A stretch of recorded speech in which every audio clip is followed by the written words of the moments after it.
پوچھا ہے کہ وہ وجوہات اور محرکات کیا تھے کہ صدیوں میں ایسا نہ ہو سکا اور بعد میں ان کے سامنے ائمہ اور اس کے اسلاف کے نظریات. میں نے آپ کو بتایا کہ وہ تو کثیر تعداد نے انحراف کیا ہی نہیں سرے سے، بہت قلیل تعداد میں، اور ایسا ہوتا رہتا ہے، ایسا ہوتا ہے. اس کا جو بنیادی محرک ہے پس منظر سب سے بڑا، وہ جب عرب میں نجدی تحریک اٹھی محمد بن عبد الوہاب نجدی کی. کون سی نجدی تحریک؟ یہ تقریباً 200 سال قبل. تو یہ جہاں جہاں بھی اس 100-150 سال کے عرصے میں اثرات گئے ہیں، یہ اس تحریک کے بعد کے اثرات ہیں جو تھوڑے تھوڑے حد تک بعض علاقوں میں قبول کیے گئے. یہ نچوڑ آپ کو بتا دی، نچوڑ. اور اسی تحریک کے فالوورز نے بعد میں سعودی گورنمنٹ قائم کی. جس کمرے میں شیخ کی تصویر لگی ہو وہاں نماز ہو جاتی ہے یا نہیں ہو جاتی ہے، بشرطے کہ دائیں یا بائیں ہو، آنکھوں کے سامنے نہ ہو. نماز میں نماز پڑھتے ہوئے آنکھوں کے سامنے کوئی تصویر بھی نہیں ہونی چاہیے تاکہ طبیعت اور ذہن ادھر راغب نہ ہو، یکسوئی اللہ پاک کے تصور کی طرف رہے. اور دائیں بائیں ہو یا پیچھے کی طرف تو کوئی حرج نہیں ہوتا.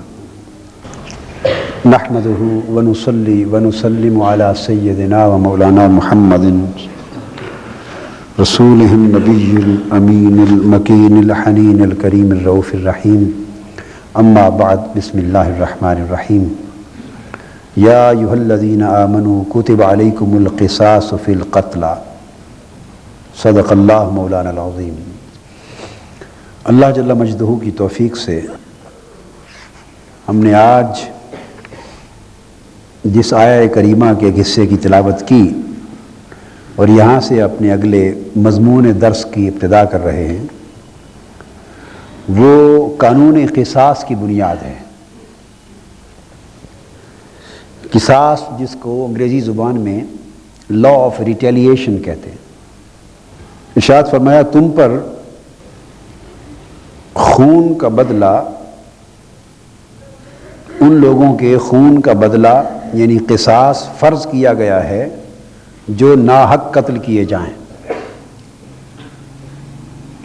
اسی آیت کریمہ سے قتل کی سزا موت کا، اور قتل کی سزا موت یعنی قتل کیپٹل پنشمنٹ کی بنیاد اس آیت کریمہ سے ہے. اور یہ احکام قصاص کی بنیاد ہے. اب قصاص میں برابری کا تصور دیا ہے شریعت میں.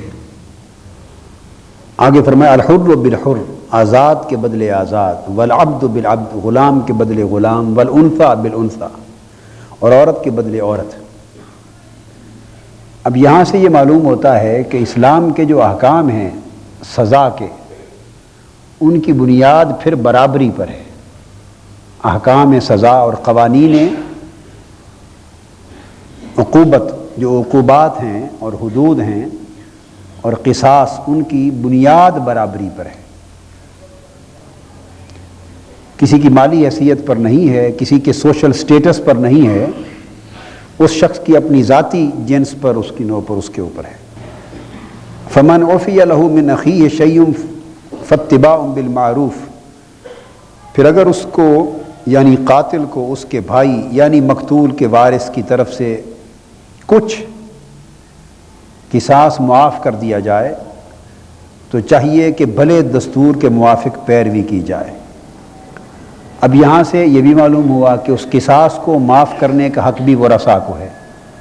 ہمارے قانون میں، ہمارے ملک میں اسٹیٹ کو، پریزیڈنٹ کو اپیل سننے اور معاف کرنے کا حق ہوتا ہے. یہ درست نہیں ہے، یہ از روئے شرع درست نہیں ہے. بے شک اس کا فالو اپ اسٹیٹ کرتی ہے، ریاست کی ذمہ داری ہوتی ہے، مگر اس کو معاف کرنے کا حق نہیں. معاف کرنے کا حق صرف ورثاء کو ہے. ہاں اس صورت میں معاف کرنے کا حق ہو جائے گا. یہ فقہی اور شرعی مسائل آ گئے. جب مقتول کے ورثاء ہی نہیں ہیں، اس کے کوئی وارث نہیں ہے، نامعلوم ہے، غیر معروف ہے، سرے سے کوئی وارث نہیں ہے، تو پھر اسٹیٹ اس کی معاشرہ اور ریاست وارث بن جاتی ہے، پھر وہ حق منتقل ہو جاتا ہے. مگر اس کے ساتھ ارشاد فرمایا اگر کوئی معاف کرنا چاہے بھلے دستور کے موافق تو معاف کرنے کا بھی حق ہے. وَأَدَاءٌ إِلَيَّ بِإِحْسَانٍ، اور جو خون بہا ہے اس کو اچھے طریقے سے ادا کیا جائے. یہ بھی ہو سکتا ہے کہ قصاص کے بدلے خون بہا، جس کو دیت کہتے ہیں، بلڈ منی کہتے ہیں، اس کا لے لیا جائے اور اس کا تعین ہو جائے ایسے قتل عمد میں، اور قصاص معاف ہو جائے۔ اور اگر قتل خطا ہو، ان انٹینشنل مرڈر، غلطی سے، تو اس کی دیت مقرر ہے، اس میں تعین نہیں ہوتا، اس کی خطاً قتل ہو، ان انٹینشنل مرڈر کی دیت مقرر ہے۔ اگر انٹینشنل مرڈر ہو تو پھر ورثاء ان قاتلوں کے ساتھ بیٹھ کر اگر معاف کرنا چاہیں تو سارا بھی کر سکتے ہیں، بالکل بلا معاوضہ بھی کر سکتے ہیں، اور خون بہا کی صورت میں معاوضہ مقرر بھی کر سکتے ہیں، اور معاوضہ لے کے بھی چھوڑ سکتے ہیں۔ یہ ساری صورتیں اس لیے ہیں تاکہ معافی کی صورت میں، احسان کی صورت میں، اتنے بڑے جرم کے اور ظلم کے ارتکاب ہو جانے کے بعد بھی احسان، معافی اور خیر کے راستے معاشرے میں کھلے رہیں۔ اب اس کے بعد قرآن مجید نے ارشاد فرمایا، یہ سارا کچھ ذالک تخفیف من ربکم ورحمہ، یہ اللہ کی طرف سے ایک رعایت اور مہربانی ہے، رحمت ہے۔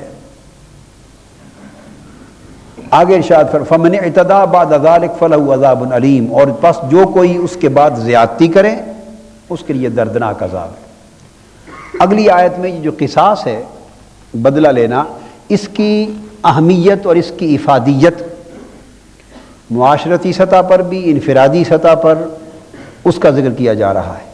فَمَا وَلَكُمْ فِي الْقِصَاصِ حَيَاةٌ يَا أُولِي الْأَلْبَابِ لَعَلَّكُمْ تَتَّقُونَ، اے عقل والو، قصاص یعنی خون کا بدلہ لینے میں ہی تمہاری زندگی کی ضمانت ہے، عقل مندو، تاکہ تم خونریزی اور بربادی سے بچو۔ یہ جو قانون قصاص و دیت ہے گویا، اور خاص طور پہ قصاص، اس میں زندگی کی ضمانت قرار دی گئی۔ اس قانون کو نافذ کرنے میں گویا امن برقرار رہنے یا امن کے قائم کرنے کی قرآن نے ضمانت دی کہ شریعت کا اگر یہ قانون صحیح طور پہ نافذ ہوگا تو تمہاری زندگیوں کو تحفظ مل جائے گا، اگر نہیں ہوگا تو تحفظ نہیں ہوگا۔ اس کے بعد آگے وصیت کے بارے میں ایک آیت آ جاتی ہے، ارشاد فرمایا کتب علیکم اذا حضر احدکم الموت ان ترک خیرا للوصیہ للوالدین والاقربین بالمعروف حقا علی المتقین، تم پر فرض کیا گیا ہے کہ جب تم میں سے کسی کی موت قریب آ جائے، اگر اس نے کچھ مال چھوڑا ہو تو اپنے والدین اور قریبی رشتہ داروں کے حق میں بھلے طریقے سے وصیت کرے، والدین اور قریبی رشتہ داروں کے حق میں بھلے طریقے سے وصیت کرے، یہ پرہیزگاروں پر لازم ہے، حقا علی المتقین، نیک لوگوں اور پرہیزگاروں پر لازم کر دیا گیا۔ اب آپ کے ذہن میں ایک سوال پیدا ہو رہا ہوگا کہ والدین اور رشتہ داروں کے حق میں تو وصیت ہوتی نہیں، تو یہاں تو قرآن مجید کی آیت کریمہ آ گئی، اس نے وصیت لازم کر دی والدین کے حق میں اور رشتہ داروں کے حق میں۔ یہاں سے ایک بات سمجھانے کا موقع مل گیا، یہ آیت کریمہ ان چند آیات میں سے ہے جن کے احکام منسوخ ہوئے ہیں، جو منسوخ ہوئی ہیں، تو پتہ چلتا ہے کہ قرآن مجید میں احکام کے ناسخ و منسوخ کا ایک تصور موجود ہے۔ اس کو کنسیپٹ آف نسخ کہتے ہیں، نسخ، concept of abrogation, concept of repeal. تو یہ آیت کریمہ پہلے اس وقت نازل ہوئی، والدین اور قریبی رشتہ داروں کے حق میں وصیت کرنا اس وقت لازم تھا جب والدین یا قریبی رشتہ داروں کے لیے وراثت کے حق مقرر نہیں کیے گئے تھے۔ شریعت نے اور قرآن مجید نے والدین کی اور قریبی رشتہ داروں کی وراثت کے حق اور حصے مقرر نہیں کیے تھے، تو اس وقت جب وراثت کے حصے ہی مقرر نہیں تھے، لہذا مرنے والے نے اگر کوئی مال چھوڑا ہے تو پیچھے اعزاء اقارب رشتہ داروں میں مال کی تقسیم کا اور کوئی نظام شرعن نہ تھا سوائے اس کے کہ وہ وصیت کرے اور ان کی مالی حیثیت کو سامنے رکھ کر ان میں تقسیم کر دے، تو اس کو لازم قرار دیا۔ اب یہاں لفظ لازم پہ تھوڑی توجہ کریں، باقی بات بعد میں لیتا ہوں۔ وصیت کی صورت میں مال تقسیم کرنا ہو یا بعد میں آیت المواریث آئی، یعنی وراثت کے حصص کی آیت، وراثت کے حصوں کو بیان کرنے والی آیت کریمہ اتری، آیت المواریث۔ تو اس کے ذریعے وراثت کے حصے حقداروں کے مقرر ہو گئے، اس نے اس آیت کو منسوخ کر دیا۔ اس کی وضاحت بعد میں کرتا ہوں، مگر ایک لفظ آیا ہے حقاً علی المتقین، یہ متقین پر واجب ہے، لازم ہے۔ سمجھانا یہ مقصود ہے کہ وہ مال جس کی تقسیم کرائی جا رہی ہے، خواہ وصیتاً خواہ وراثتاً، کہیے وصیتاً یا وراثتاً، حکم ہے حقاً کہ یہ لازم ہے۔ اس لازم کے لفظ نے حقاً علی المؤمنین، حقاً علی المتقین نے واضح کیا کہ بنیادی منشا اسلام کا تقسیم دولت ہے، ارتکاز دولت نہیں ہے۔ حقاً علی المتقین کے لفظ نے یہ بات واضح کی کہ شریعت کا بنیادی منشا ایکیومولیشن آف ویلتھ نہیں ہے، ایکیومولیشن اور کنسنٹریشن، مال دولت اور سرمایہ کا جمع کرنا، ارتکاز کرنا، یہ مقصود نہیں، بلکہ تقسیم کرنا مقصود ہے، ڈویژن کرنا ہے، تاکہ اس سے گردش دولت کا نظام معاشرے میں قائم ہو۔ چونکہ اسلام کا پورا معاشی اور اقتصادی نظام وہ بنیادی طور پر گردش دولت کے تصور پر قائم ہوتا ہے۔ اگر گردش دولت نہ ہو، سرکولیشن آف ویلتھ، اس کی راہ میں رکاوٹیں ہوں، اور کوئی کہے کہ اسلام اور شریعت کے معاشی اور اقتصادی نظام کی برکتیں نہیں ملی، تو وہ برکتیں تو نہیں ہو سکتی جب آپ نے اس کے مرکز اور محور کو دبا دیا۔ حقاً علی المتقین کہنے کا مطلب یہ تھا کہ اس کے راز کو سمجھا جائے اور اس کی اہمیت پر عمل کیا جائے۔ وہ بیٹوں میں جائے، وہ بیٹیوں میں جائے، وہ قریبی رشتہ داروں میں جائے، وہ بیوہ کو جائے، وہ والدین کو جائے، اولادوں میں جائے، اولادیں نہ ہوں تو بھائی بہنوں کو جائے، یعنی وہ فیملی میں اس کی ڈسٹریبیوشن ہو، اس کی سرکولیشن ہو۔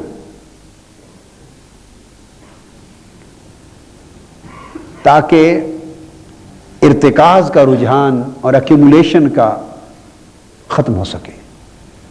اب سوال پیدا ہوتا ہے وہ وصیت والا اور وراثت کا۔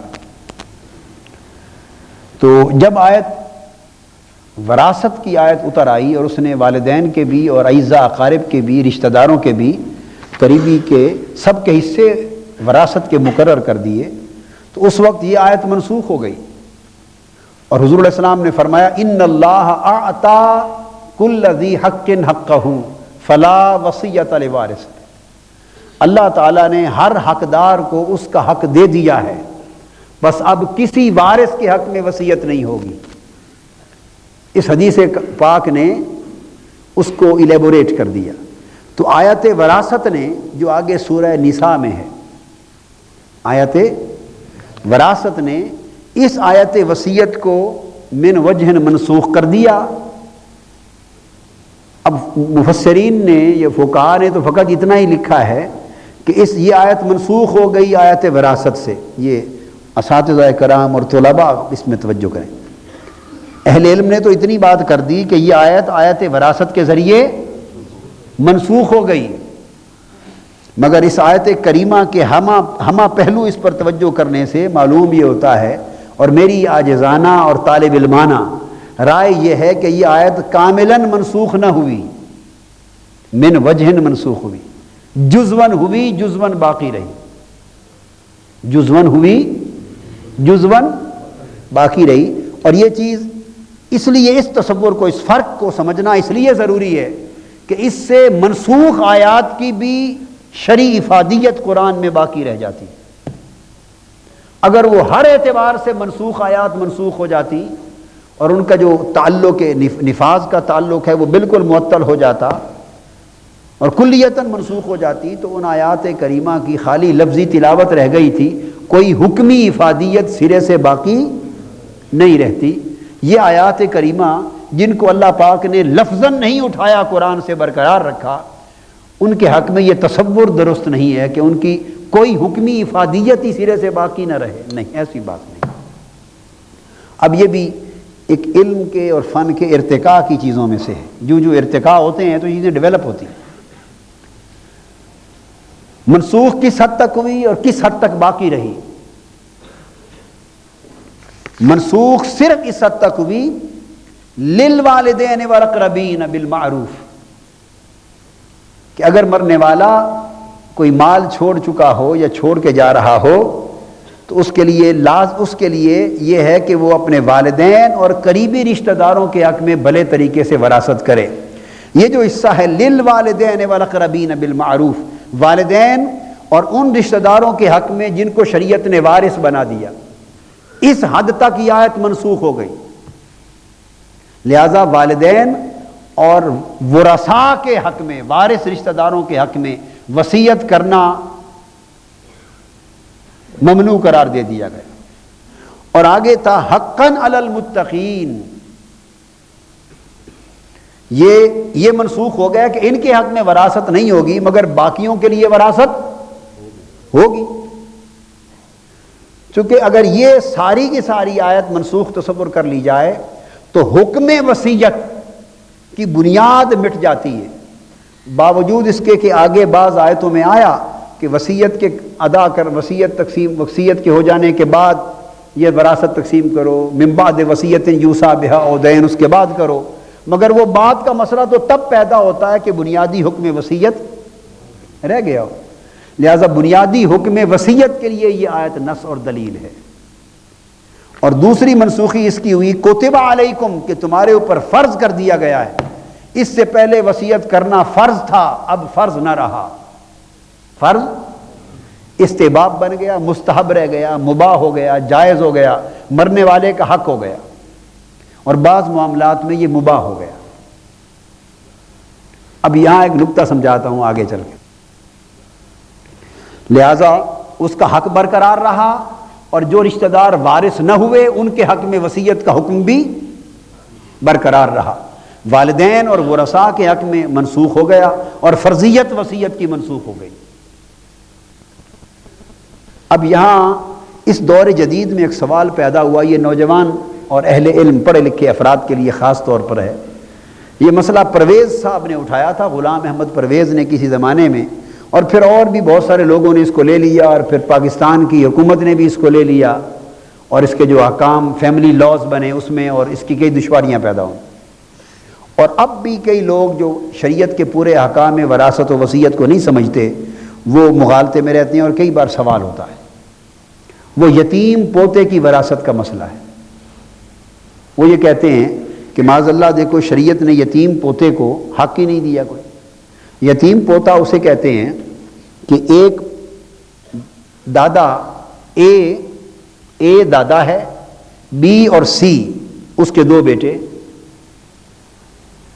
بی اس کا بیٹا بھی زندہ ہے، ایک بیٹا سی وہ فوت ہو گیا باپ کی ایک ہی موجودگی میں. باپ کی موجودگی میں ایک بیٹا فوت ہو گیا، باقی بیٹے زندہ ہیں. اب وہ جو ایک بیٹا اس کا فوت ہوا، آگے اس کے بچے بھی ہیں، تو دادے کی موجودگی میں جو اس کے پوتے پوتیاں رہ گئے ان کو یتیم پوتے پوتیاں کہا جائے گا. اگر تو ان کا چچا بھی فوت ہو گیا ہوتا، وہ دوسرا چچا یا تایا کوئی بھی نہ ہوتا، تو پھر دادے کی وراثت تمام بیٹوں کے فوت ہونے کی وجہ سے ان کے آٹومیٹیکلی ان کی اولادوں کو آگے منتقل ہوتی. اب جب اس کا ایک یا دو یا تین بیٹے رہ گئے اور ایک دو مر گئے تو ان کی اولادیں جو ہیں وہ یتیم پوتے پوتیاں رہ گئے جب ان کے چچے اور تائے باقی بھی زندہ ہیں. ایسی صورت میں وہ یتیم پوتے پوتیوں کو وراثت کا حق نہیں ملتا، ان کو وراثت نہیں جاتی. یہ حکم شریعت ہے. اب یہاں ایک اعتراض شریعت پر کر دیا گیا، شریعت کے قانون کو پورے طور پہ نہ سمجھنے کی وجہ سے، کہ دیکھو جی یہ تو بہت بڑا ظلم ہے. وہ جو ہٹے کٹے چچے تائے بیٹھے ہوئے ہیں تو وہ تو لے رہے ہیں اپنے باپ کی وراثت، اور ان بیچاروں کا یہ قصور کہ ان یتیموں کا باپ فوت ہو گیا. اگر وہ زندہ ہوتا تو وہ بھی اپنے باپ کی موت پر وراثت لیتا اور پھر آٹومیٹیکلی اس کا حصہ اولاد کو منتقل ہوتا. چونکہ اس کی ڈیتھ پہلے ہو گئی، لہذا اب نتیجہ یہ ہوا کہ وہ تو مر جانے کی وجہ سے محروم ہوا ہی، آگے اس کی اولاد بھی معروم ہو گئی، جو یتیم پوتے پوتیاں ہیں، حالانکہ کوئی زیادہ حقدار تھے یتیم ہونے کے ناطے۔ سوال بڑا وزنی ہے نا یہ سوال ابھرا۔ یار لوگوں نے جو شریعت کے احکام پر پوری اور گہری نظر نہیں رکھتے اور ان کے ہاتھ میں قانون ہوتا ہے بنانا اور احکام کو وضع کرنا اور فتوے دینا اور مجتہد بنتے ہیں، انہوں نے کہا یہ تو بہت بڑا سکم اور غلطی کمزوری رہ گئی شریعت کے قانون میں، لہٰذا انہوں نے یتیم پوتے پوتیوں کے لیے وراثت سجیسٹ کر دی، گویا لا آف شریعت میں ترمیم کر دی۔ معذرت، شریعت کے قانون میں یتیم پوتے پوتیوں پر انہیں رحم آیا اور اس رحم کی وجہ سے انہوں نے قانون شریعت میں ترمیم کر کے ان کے لیے بھی وراثت تجویز کر دی کہ اس کے باپ کا حصہ اس کو جائے گا۔ یہ ایک اس پرابلم کا حل نکالا، یہ حل غلط تھا اور احکام شریعت کی کامل واقفیت نہ ہونے کے باعث یہ نکالا گیا۔ اب اس آیت کریمہ نے اس کا حل دیا ہے، اس لیے احکام قرآن پر، قرآن ہر مسئلے کا حل ہے، سنت رسول اور حدیث پاک ہر مسئلے کا حل ہے، مگر پرابلم یہ ہے کہ ہماری ہمہ گیر اور جامع اور بھرپور ہمہ پہلو نگاہ نہیں ہوتی احکام پر، ڈیپتھ میں نہیں جاتے۔ یہاں اس کا حل ہے، وہ یہ کہ احکام شریعت یہ ہیں، یاد رکھ لیں کہ اگر وصیت کی ہو، کیا تو وصیت مرنے والے کی موت کے بعد پہلے تقسیم ہوتی ہے۔ وصیت جو مقرر کی جاتی ہے نا، 1/3 حصے تک، 1/3 تک وصیت کر سکتے، ورثاء کے حق میں نہیں کر سکتا، غیر ورثاء کسی کام کے لیے وصیت کر سکتا ہے، اور اپنی جائیداد کے کہاں تک، تہائی حصے تک وصیت کر سکتا ہے، اس سے زائد کی بھی اجازت نہیں، زائد نل اینڈ وائڈ ہو جائے گی، 1/3 تک وصیت وہ کر سکتا ہے۔ اگر اس نے وصیت کی ہو تو حکم یہ ہے کہ وراثت تقسیم ہونے سے پہلے، مرنے والے کی موت پر یہ احکام بڑے ضروری ہے، آپ کے کام آنے والے ہیں مختلف پہلوؤں سے۔ جب مرنے والا مرے تو سب سے پہلے اس کے قرضے اس کی جائیداد سے ادا کیے جائیں، سب سے پہلے قرض کی ادائیگی کی جائے اس میں سے۔ جب قرض کی ادائیگی ہو چکے پھر اس جائیداد میں سے سب سے پہلے وصیت کو منہا کیا جائے، جو وصیت اس نے کی تھی وہ ادا کی جائے۔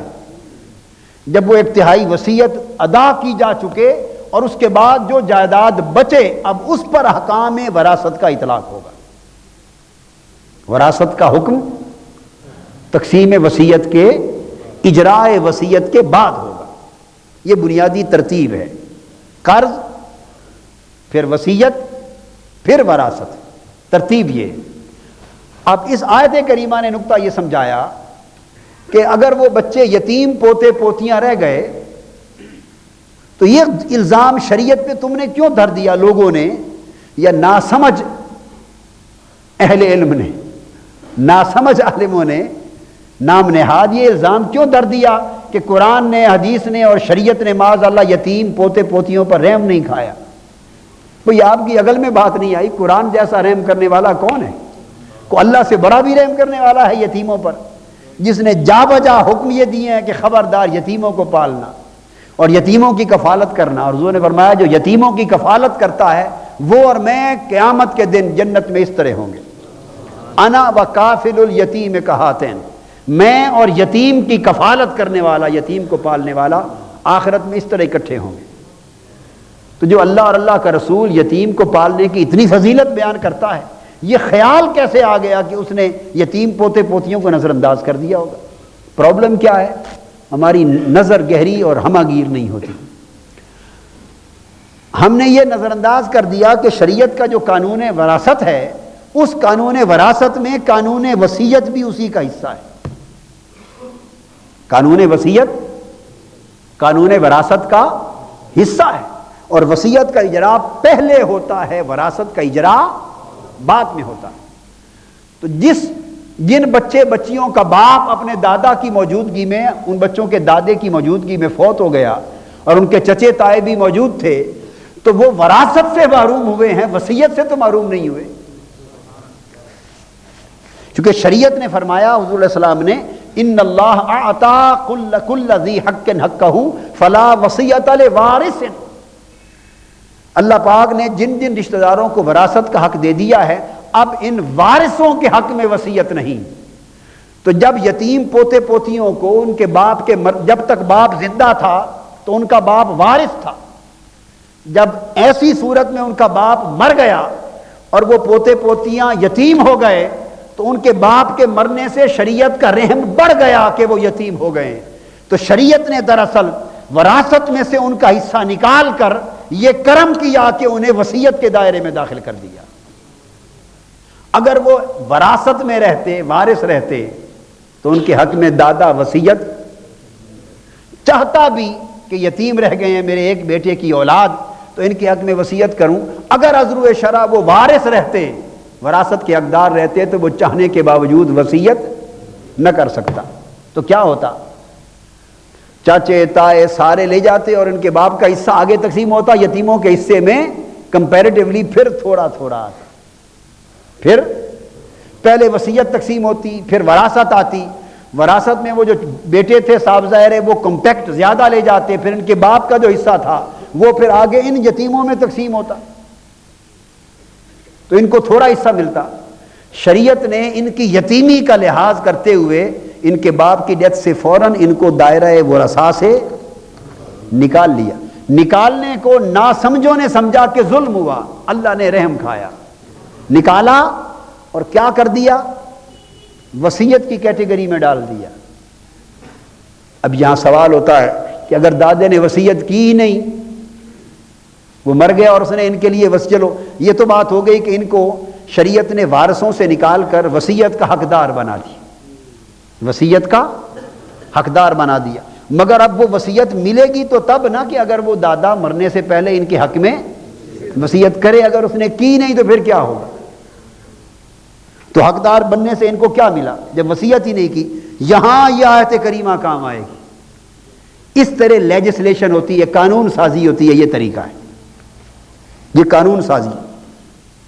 وہ جو لفظ کوتبہ تھا، کیا وہ جو منسوخ ہوا وہ فرضیت، اب یہ میں آپ کو اپنی طالب علمانہ اور عاجزانہ ایک رائے دے رہا ہوں اور بحمد اللہ علی التحقیق ہے، دنیا کا کوئی شخص اس قانون کی مخالفت کرنے والا اور اعتراض کرنے والا اس دلیل کی اور اس استنباط کی صحت پر انگلی نہیں رکھ سکتا، دنیا کا کوئی شخص نہیں رکھ سکتا۔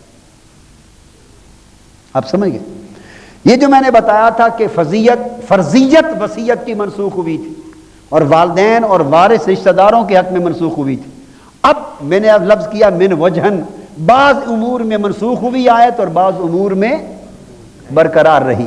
وہ برقرار رہنے کا مطلب یہ تھا کہ بالعموم اس کا فرض ہونا منسوخ ہو گیا، بالعموم فرض ہونا منسوخ ہو گیا، اور جہاں ایسے یتیم پوتے پوتیے یا ایسے سلسلے میں کوئی ڈیزرونگ کیس آ گیا اور وہ شخص اسے چاہیے تھا کہ ان کے حق میں وصیت کرتا مگر اس نے وصیت نہ کی، اب ان یتیم پوتے پوتیوں کا کیئر ٹیکر ریاست بن جائے گی۔ کون بن جائے گی؟ اسٹیٹ، اور اسٹیٹ کوتبہ علیکم کہ تم پر وصیت کرنا فرض قرار دیا گیا ہے۔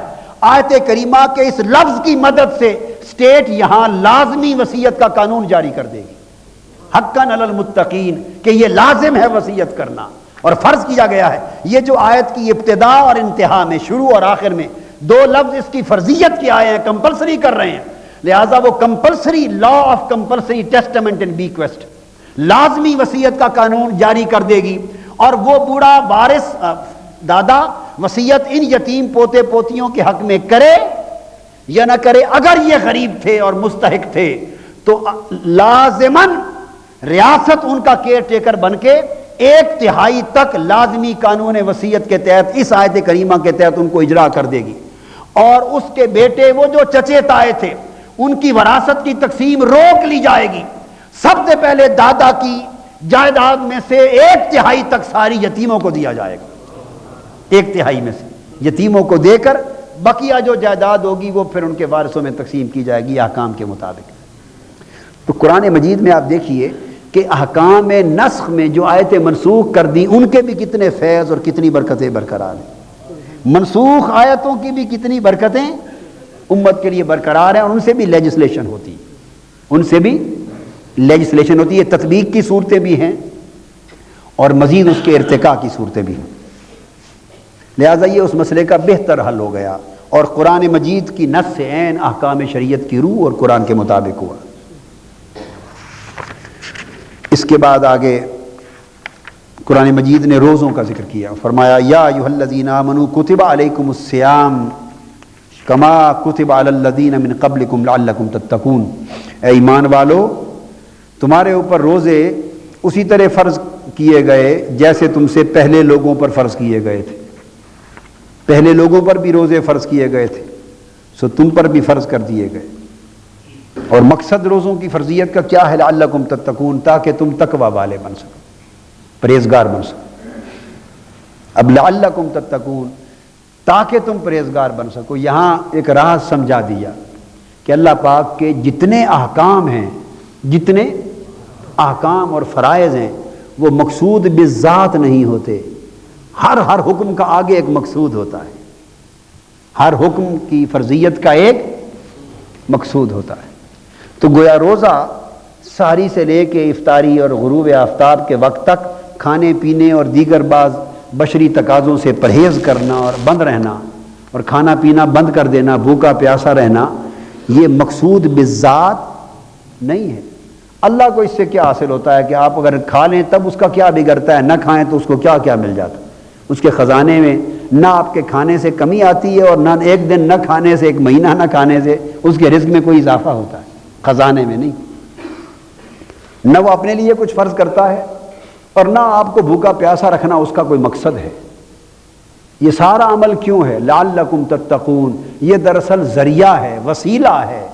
مقصد اور منزل یہ ہے کہ اس پروسیس کے ذریعے ہم تقویٰ کو پا سکیں۔ تو گویا وہ روزہ نہ ہوا جس نے اپنے مقصود کو نہ پایا، جو اپنی منزل نہ پا سکا، وہ روزہ رکھ کے بھی روزے دار ہار گیا، بازی ہار گیا۔ حضور علیہ الصلوۃ والسلام نے فرمایا کم من صائم لیس لہ من صیامہ الا الجوع والعطش، کتنے روزے دار ایسے ہیں کہ جنہیں اپنے روزے سے سوائے بھوک اور پیاس کے کچھ نصیب نہیں ہوتا، سوائے بھوک اور پیاس کے کچھ نصیب نہیں ہوتا، اس لیے کہ وہ روزے کو مقصود بنا لیتے ہیں اور بھوکے پیاسے گزارتے رہتے ہیں وقت، اور جو روزے کا مقصد تھا جس کے لیے روزہ آیا اس کو بھلا دیتے ہیں، وہ تو ہے تقویٰ۔ اس روزے کے ذریعے انسان کے نفس کا تزکیہ ہو، انسان کو ضبط نفس حاصل ہو، اپنی خواہشات اور شہوات پر کنٹرول پیدا ہو، کھا سکے، سب کچھ رزق میسر ہو، مگر صرف اللہ کی خوشنودی اور اللہ کی رضا اور اس کے حکم کی تعمیل میں کھانا پینا چھوڑ دے، بند کمرے میں چھپ کر بھی جب کوئی دیکھنے والا نہ ہو اور سب کچھ پڑا ہو تب بھی نہ کھائے، سب کچھ پڑا ہے۔ کیوں؟ اللہ پاک نے فرمایا الصوم لی وانا اجزی بہی، روزہ خاص میرے لیے ہے اور میں ہی اس کی جزا دیتا، میں ہی اس کی جزا دیتا۔ تو اللہ کے لیے سب کچھ چھوڑ دینا، یہ ایک انسان کو ایکسرسائز، اسپریچول ایکسرسائز کرائی جا رہی۔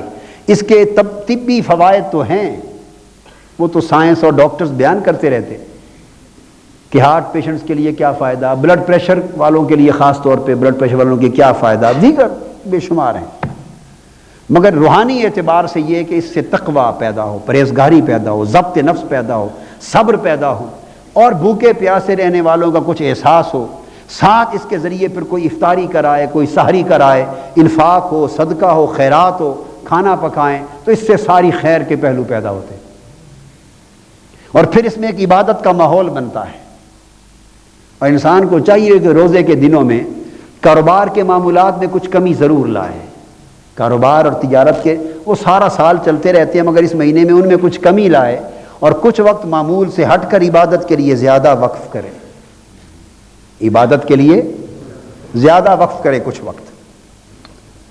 اب تو 20 دن 19 دن گزر گئے، اب تو جو وقت اگر ارادہ بنے تو جو رہ گیا وہ اعتکاف کا ہی ہے۔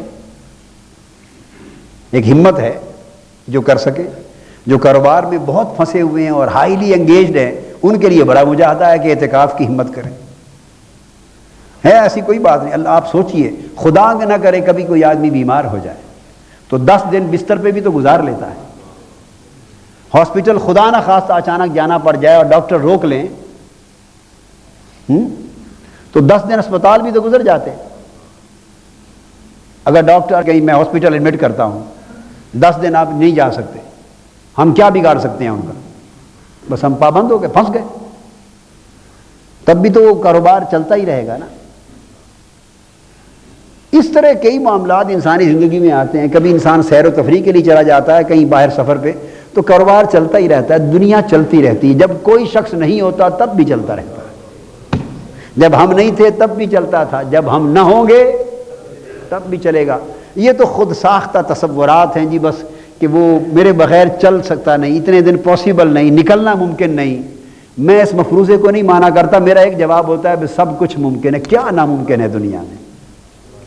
میں نے 2 مثالیں کر دی۔ آج خدا نہ خواستہ کچھ کسی کو ہو جائے، 10 12 15 دن اس کے ہسپتال یا گھر گزر جائیں بیڈ پر، تو پھر بھی تو چلے گا، بس یوں سمجھ لیں۔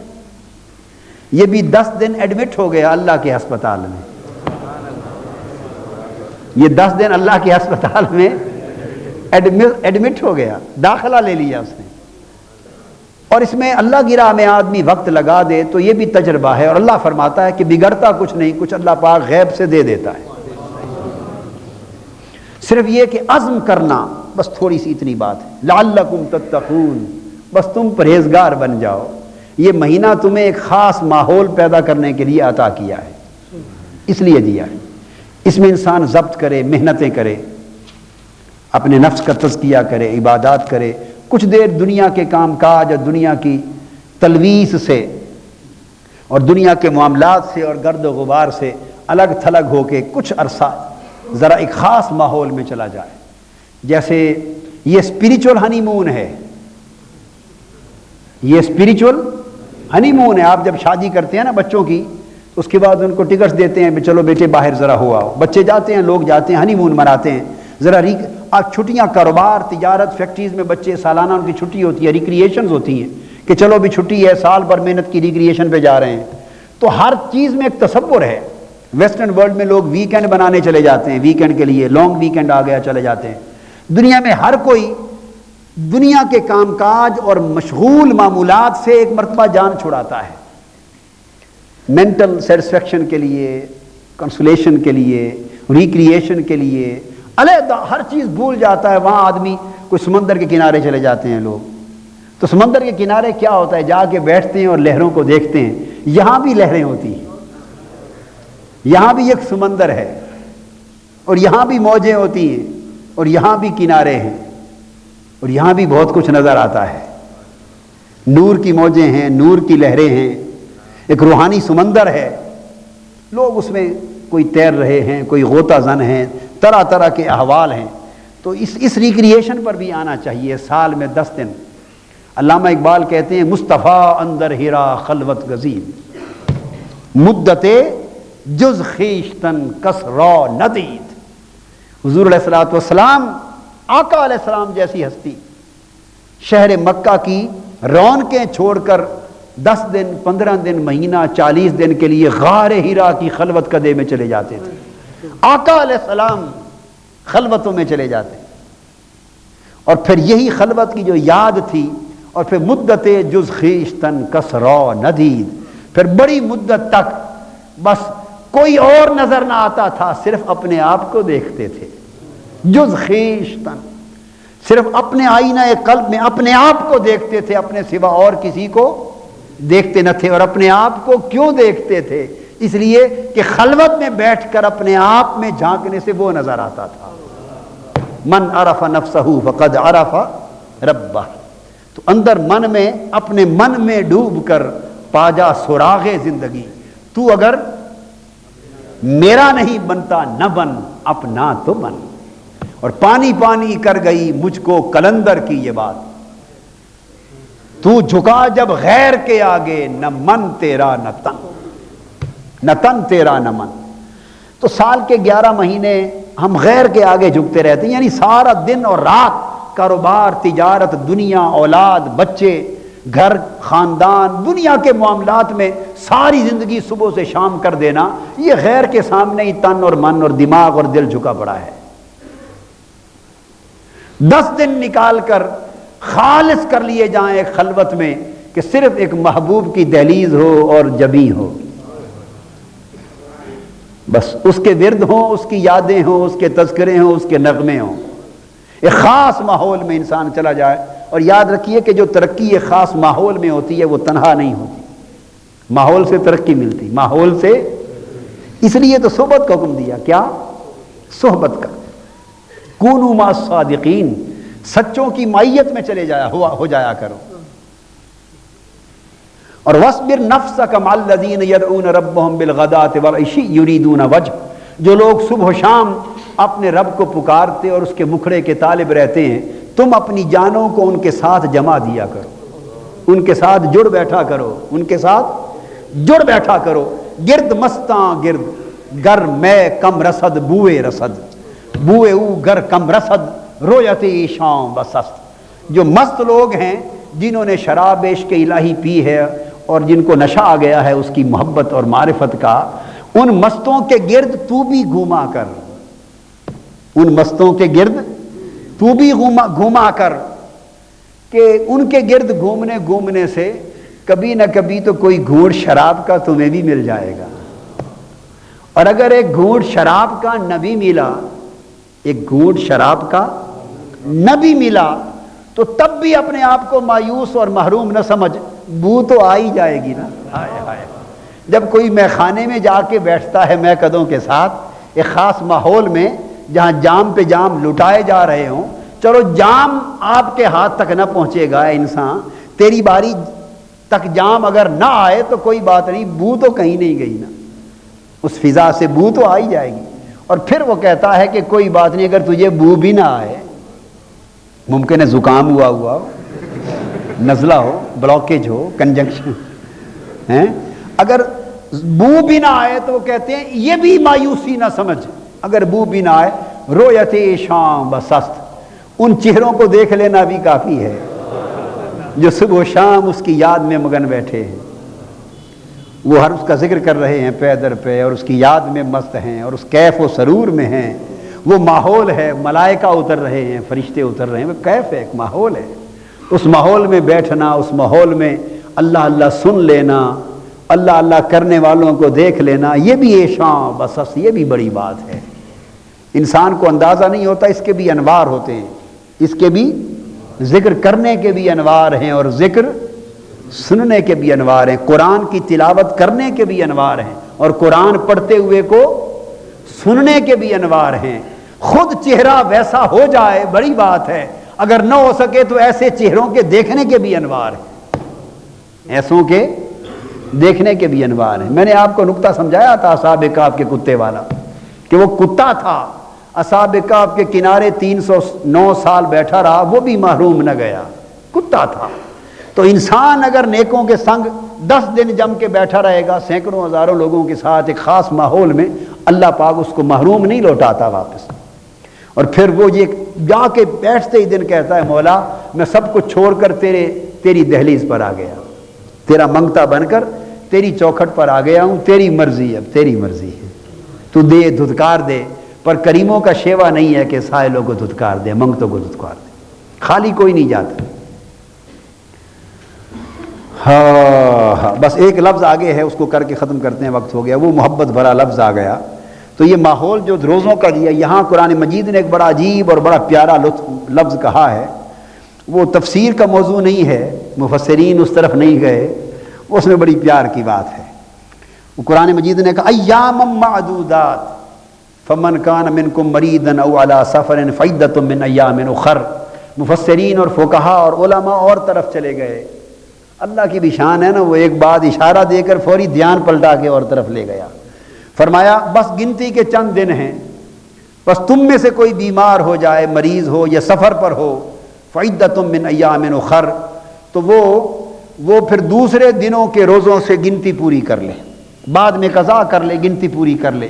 تو فوری مریض ہو یا سفر پر ہو تو وہ عدت بعد میں پوری کر لے، گنتی پوری کر لے. اللہ پاک نے جلدی جلدی دھیان ادھر کر دیا. ایک بات بڑے راز کی عاشقوں کو کر دی، عاشقوں کو کر دی. وہ کیا؟ ایام معدودات، گنتی کے چند دن ہیں. اب اپنا اپنا ذوق ہے نا جی، اپنا اپنا ذوق ہے. علم والوں کا اور فقہ والوں کا ذوق ہے، انہوں نے گنتی کے چند دنوں کو فعدۃ من ایام اخر سے جوڑ دیا کہ چند دن گنتی کے ہیں، اگر کوئی مریض ہے، کوئی مسافر ہے، روزے رہ گئے، قضا ہو گئے تو بعد کے دنوں میں قضا کر لے۔ عاشقوں نے پچھلی بات چھوڑ دی